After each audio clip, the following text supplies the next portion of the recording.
नमस्कार। जय श्री राम।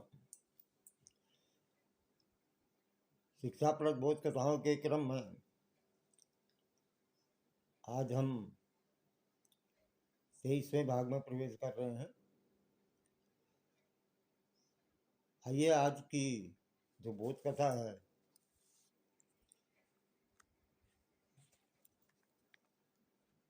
वो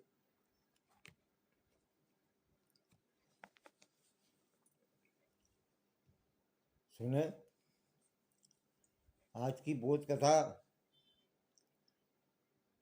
में ये बताया गया है कि हम जो कुछ भी करते हैं, पूजा पाठ, अपना लक्ष्य पे चलते हैं और जो भी हम अनुष्ठान करते हैं, ध्यान भजन करते हैं, जो कुछ भी हम जीवन में करते हैं, क्या उसमें हमको सफलता मिलती है? सफलता क्यों नहीं मिलती है? आखिर क्या कारण है इसका? तो आज की जो बोध कथा है उसका शीर्षक है साधना की विफलता का कारण। साधना की विफलता का कारण आज का शीर्षक है। एक व्यक्ति ने सुना था कि जलाशय बनाने से स्वर्ग की प्राप्ति होती है। उसने सुना कि जलाशय बनवाने से स्वर्ग की प्राप्ति होती है, तो उसने बड़ा सा जलाशय बनवाया। एक दिन वो जलाशय का निरीक्षण करने गया तो उसने देखा कि उसका कुछ हिस्सा टूटा हुआ है। उस आदमी ने सोचा यह किसने तोड़ दिया होगा, रात को देखना पड़ेगा इसमें, क्योंकि दिन में तो कोई दिखाई नहीं पड़ता है। ऐसा विचार करके वह रात्रि में आया और उसने देखा कि एक सफ़ेद हाथी नीचे उतरा। वो पानी में नहाने लगा, जल क्रीड़ा करने लगा।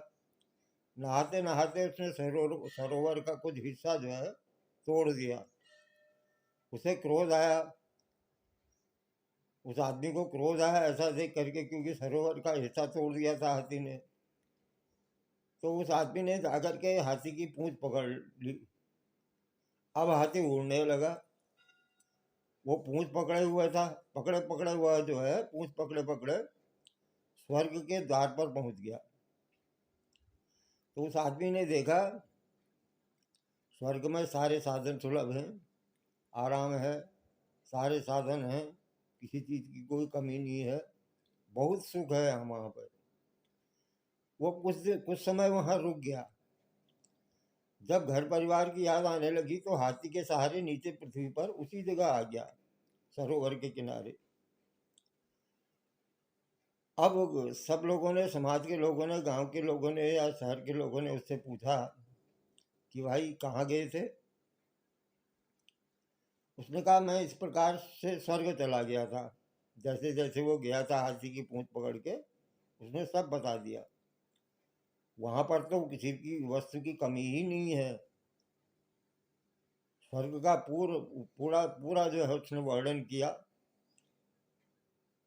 अब इस प्रकार उसने स्वर्ग का अनेक प्रकार से वर्णन किया। अब सब लोग कहने लगे भाई हमें भी स्वर्ग देखना है। स्वर्ग देखने की जिद करने लगे सब लोग कि हमें भी दिखा दो। उसने कहा ठीक है, रात्रि के समय आ जाना। रात्रि के समय सब लोग तालाब के किनारे पहुंचे। सफ़ेद हाथी आया और उसने नहाया, जल क्रीड़ा की। अब उस व्यक्ति ने कहा देखो मैं इस हाथी की पूंछ पकड़ूंगा, आप लोग जो है एक दूसरे की टांग पकड़ लेना, और ये ध्यान रखना पकड़ छूटनी नहीं चाहिए। पकड़ बिल्कुल नहीं छूटनी चाहिए। जब तक स्वर्ग में नहीं पहुंच जाए पकड़ किसी की भी नहीं छूटनी चाहिए। तो मैं हाथी की पूंछ पकड़ूंगा, आप लोग मेरे हिसाब से टांग पकड़ के, हर एक के पैर पकड़, टांग पकड़ के जो है लटक जाना उसमें। सबने ऐसा ही किया। हाथी अब उड़ने लगा तो सब लोग जंजीर की भांति जाने लगे उसमें, क्योंकि एक दूसरे को उन्होंने पकड़ रखा था। अब उनमें से एक व्यक्ति जो था वो खाने पीने का बड़ा शौकीन था।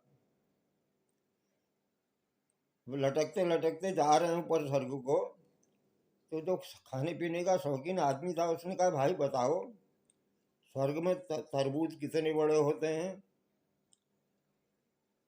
तब वो व्यक्ति बोला, चुप हो जाओ, बिल्कुल चुपचाप रहो और पकड़े रहो अच्छी तरह, वहां पहुंच कर देख लेना।